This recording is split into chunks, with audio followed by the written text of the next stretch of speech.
And I think part of my gift, if I may put it like that, you've really seen some of my programs. That's a thrill. Where would you have seen them? I watched the new documentary, which I do want to talk about. We should shout that out. I want to talk about that. Yeah, I'm not in that one. I'm executive producer of that one. If it's the one I'm thinking of, Tell Them You Love Me on Netflix. Tell Them You Love Me. Oh, it was great. It's dark. It was fat. I did not see some of the turn that it took. It's extraordinary. Yeah. Can I set it up very briefly? That's all I was going to ask you. No, because I want people to go watch it because it really was good. Yep. It's on Netflix. It really was good. It's like a true crime kind of psychological thriller drama.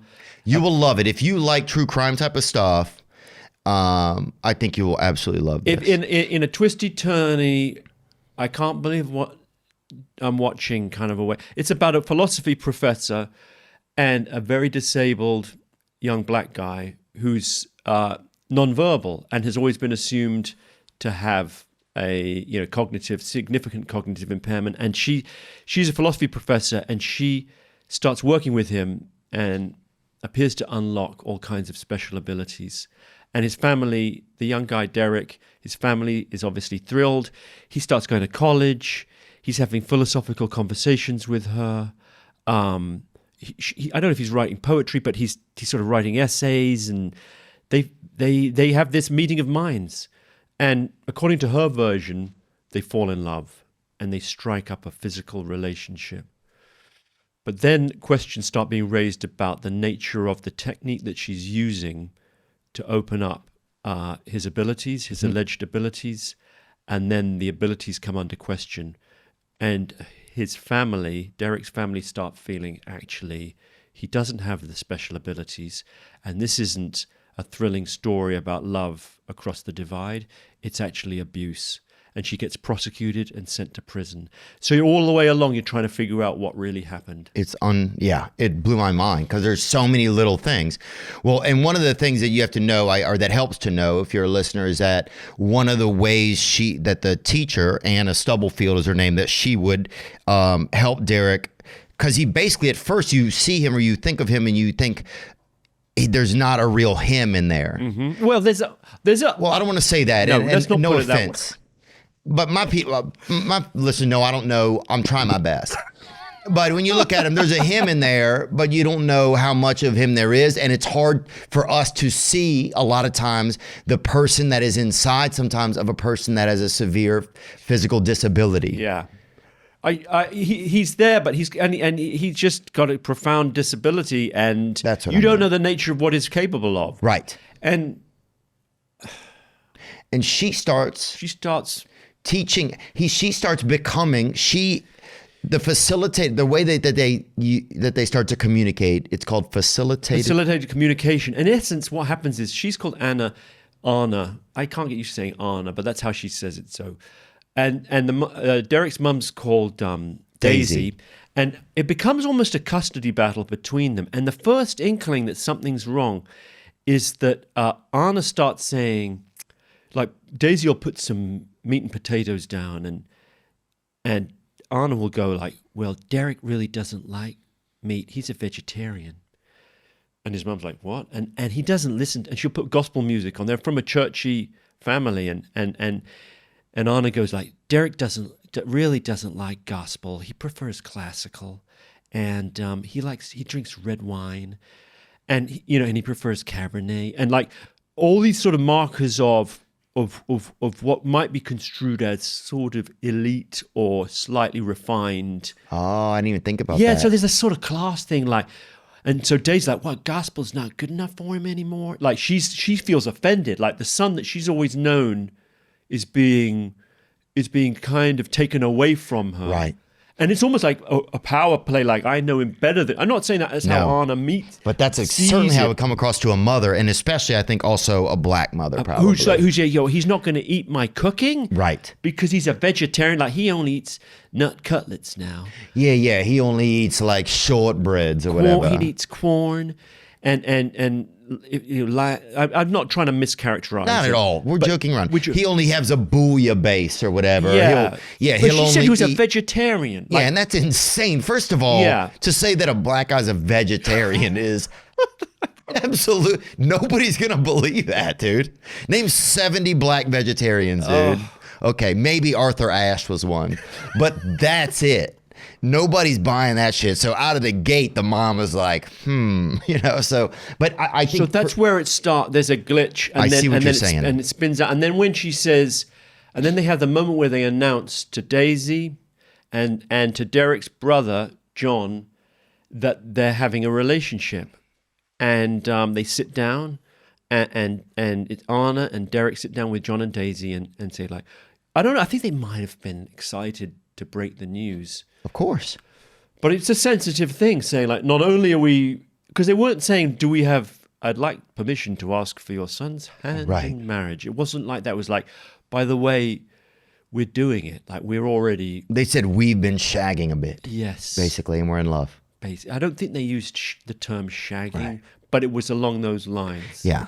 And I think it felt to Daisy and John like they still had a protective, because the kid's, he's not a kid, he's a young man. The young man is vulnerable, right? So they don't know, like, and also they don't want to think about him sexual probably. Yeah, having adventurous sexual relations, like with the woman who's basically got a caretaking role.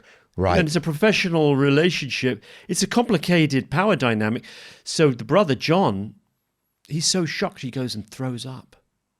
He's like, it cuts him to the soul. Like he feels so confused and befuddled by the relationship. I mean, a lot of it is just also the awkwardness of, the bigger conversation is around race. Well, I was going to say disability. Oh, okay. Is that people who are very disabled? I say very, but people who can't walk and in fact maybe can't actually feed themselves, or like who need round the clock assistance with day to day life, and may have like real cognitive delays, like where they seem to be incapable. They watch cartoons and enjoy life, but they're not going to be reading books and stuff. A lot of people don't want to think about the sexual relations. It's almost like they're infantilized and it's seen as inappropriate that they have sexual desires. Right. But they do. Of course they do, because they're full-grown people, right? Yeah, they're going to. The obvious. And especially, well, one of the things you have to let people know too, I think, is the way that Anna would communicate. There's like this sort of typewriter. Mm-hmm. Type of contraption. It's almost like a first typewriter you would give a child to learn to do typing on. Like a speak and spell. Yeah, like a speak and spell. And she would kind of guide his hand or hold his hand, because his hand would often kind of vibrate a lot. Mm-hmm. So she would hold his hand as he would write out the different things he wanted to say. So right there, it's just such a like, is it mostly him? Is she guiding based on things she wants? Is she even unknowingly guiding based on things that she may want, because there's desires inside of us? So the contention by the skeptics would be that, because she had long conversations with him using that technique, a little like a Ouija board would be the other analogy. If if you wanted to say that it was dubious and non-scientific. But the allegation would be that she was in essence having long conversations with herself and producing her ideal love partner, like someone who likes all the same thing. You know what I mean? Like a fan fiction, almost writing her own fan fiction or something. Creating, and I'll leave it to people, because it's sort of viewers can go on the journey and figure out what they think happened. But one version of events is that she was projecting a kind of idealized version and using Derek almost as a prop. Like a Geppetto and a Pinocchio type. She was puppeteering, yeah, a real life human used as a prop.